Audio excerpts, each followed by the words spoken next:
It's important to play for the here and now, grab those hot hitters off the waiver wire, stream pitching, but I think it's even more important to grab those breakout players before the competition. Jared Jones, Colton Cowser, Jackson Merrill, how are those guys working out for you? So let's dive into the next batch of rookies and prospects ready to make an impact. A team that could use a boost on offense is the Toronto Blue Jays, especially in the power department. To begin the week, they ranked 21st in runs, average, and home runs. That's where third baseman Orelvis Martinez could come in handy. A lot of people thought that he might start the season on that opening day roster. Maybe the starting third baseman. Didn't happen. He's biding his time in the minors.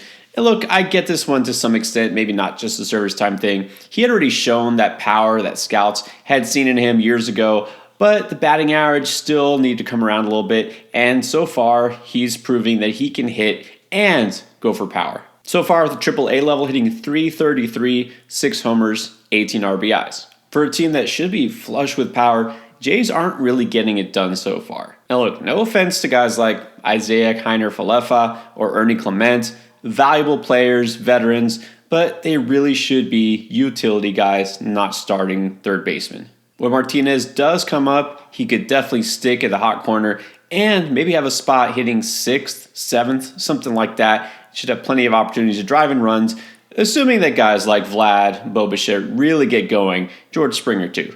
So if you're looking for power and you can only stash one prospect this week, I think Martinez should be your priority. But not too far behind him, I think it's finally time to get in on Kyle Manzardo for Cleveland. Now I will say a couple things. First of all, I've been on Manzardo because I already have him stashed since draft day in a couple of my leagues.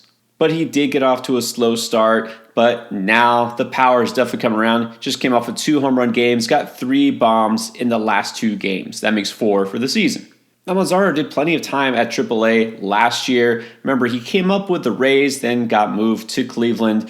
Well, Cleveland, it's not like they've got a bunch of guys fighting him off at the major league level. I know Josh Naylor's at first base, but that DH spot is pretty open. But like with Martinez, you know Manzardo's got the power. What about the average? Well, hitting .308 now.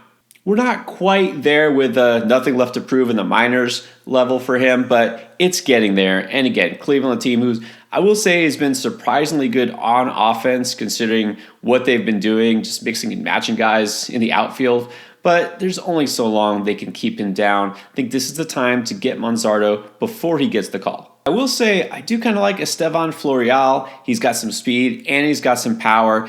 But, you know, it's only going to be so long that they give him a leash in terms of trying to prove that he can stick at the major league level because he hasn't really done that yet. So I'm going to see what Florial does. And if he doesn't stick, it could be Manzardo next man up.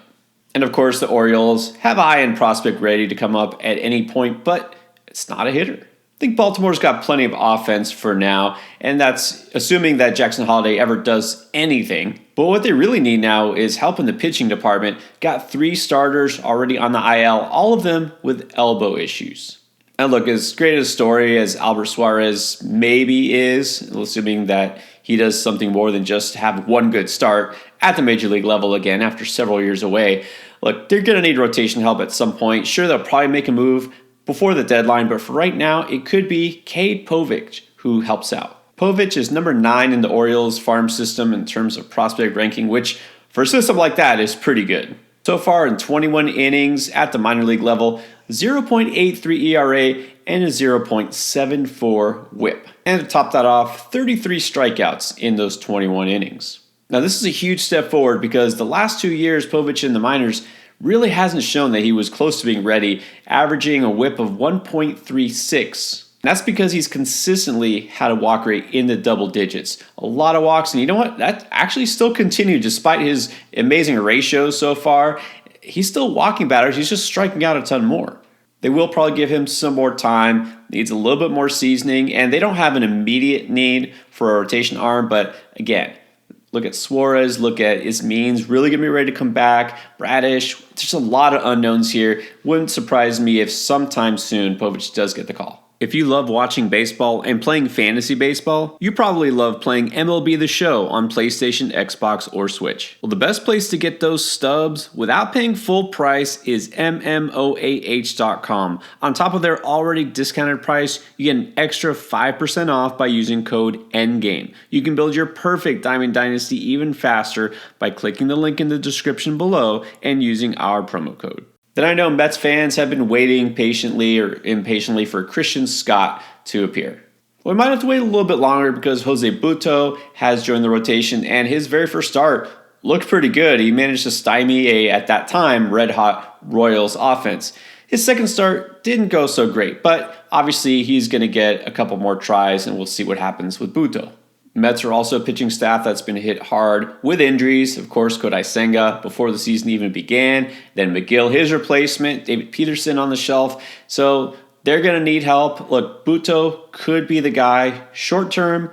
Maybe he turns out to be a long-term replacement. But Christian Scott, meanwhile, will be proving that he deserves a spot. Now, there is no immediate spot, and it's a little tricky because he's actually not on the 40-man roster right now, but that could easily be remedied. In fact, it's interesting the last few days, the Mets have made a couple of moves designating some relief pitchers for assignment, clearing some space here.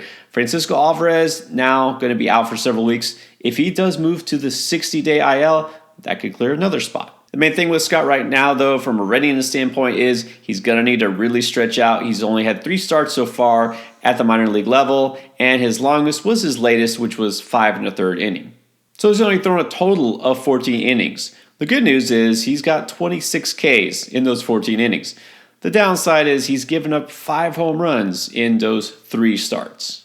I don't see Scott coming up in the next week or 2, but again, we're looking long-term here. I got to keep an eye on. If you have room, sure, go ahead and stash. There's not that many starting pitchers I'm really putting ahead of him that I think are going to make an impact before midsummer.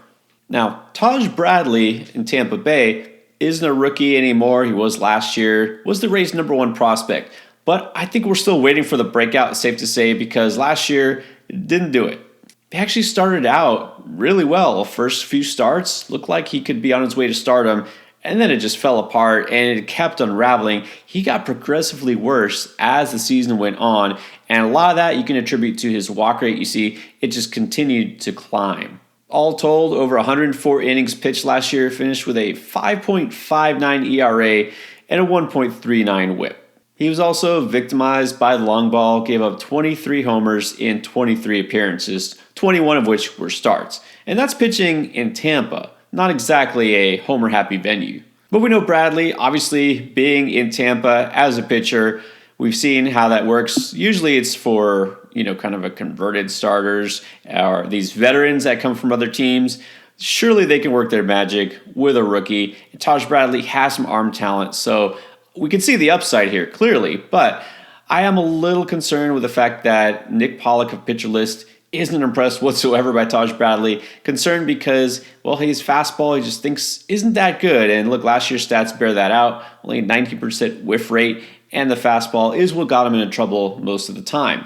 And that he doesn't think he has a good enough secondary pitch to get away with a mediocre fastball. I'm not going to be that harsh on Bradley, but again, you look at his early results, not too good, and now coming off an injury. That's why he hasn't pitched yet this year, had a pec strain, so he's going to work back into shape. He should be rejoining Tampa pretty soon. We know about their rotation issues and injuries, so they need Bradley to really step up. Will he do it is the question. I will just say we all need pitching help, so definitely worth taking a flyer on, stash him, see what happens. You're not going to be able to put him in an NA spot. As soon as he's activated, you're going to have to keep him on your bench. So if you're looking for pitching, at least you know that there is some potential here. Then how about a potential closer? Orion Kerkering in Philadelphia. He was activated not too long ago, had an illness that kept him out of spring, a lot of spring training. So he's finally back, and he's ready to add on to last year where he pitched a total of 3 innings. So technically, Kerkering did debut last year, just barely, but a lot of people already know him, especially Philly fans, because he made 7 postseason appearances and mostly held his own. He only thrown 2 innings so far this year, so we really have not much other than his minor league track record to look at. But hey, if we look just at that postseason performance, say this guy looks like he could have the makeup of a future closer. Now, I say future because he's clearly not the present closer or necessarily setup man or closer in waiting. They got Jose Alvarado. He'll be the guy for the most part.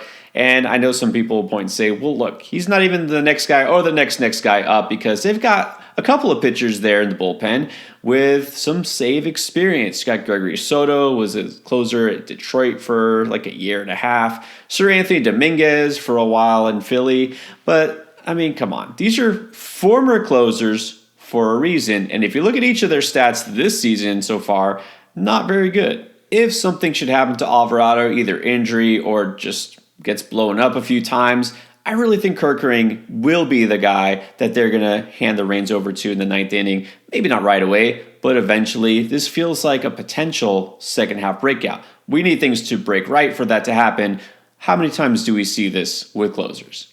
And if we're just talking about pure stuff, Kerkering fits the bill. I mean, this is a guy whose slider grades out at 80. And for those who don't know pitch grades, 80 is the max. 80 out of 80. Good fastball, hard fastball, wipeout slider, and he's got the moxie, and he's got a cool name. I've actually got Kerkering already in 3 different leagues. Granted, one of them is a dynasty league, one of them is a bullpen-only league, don't ask, and another one's pretty deep benches, but this is a guy I'm very high on. Some may think too high, but hey, I'm always interested in a potential future fireman. Those are a few of the potential future stars that you could go out and grab right now in your fantasy baseball league.